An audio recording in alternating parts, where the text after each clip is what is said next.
Сайн уу манай хаан? Би бол Батнасан ID. Монгол орны өнцөг булан бүрийг тойрон аялж, байгаль, түүх, соёлыг хүргэдэг нэгэн. Сайн уу манай хаан?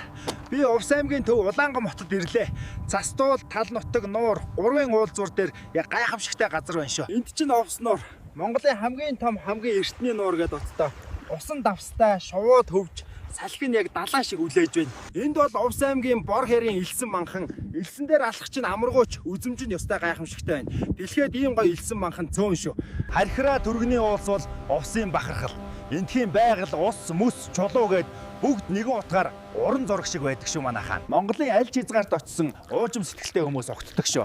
Эндхийн малчид үнэхээр сайхан сэтгэлтэй, амьдрал нь тайван, ухаантай хүмүүс байна. Увс нуурын нар жаргах мөчвөл үнэхээр сэтгэл хөдлөм. Сайн уу манай хаан? Би Увс аймагт ирээд зөвхөн байгаль төдийгүй мянган жилийн түүхийн ул мөрийг харж ивж. Энд та бүхэн харж байгаа эдгээр хадны сүг зургууд бол Увс аймгийн Тэс, Түргэн, Хяргас сумдын дурсгалууд юм. Эндээс хүнгийн үеийн булш, түргийн бичээс чулуун хөшөө олдсон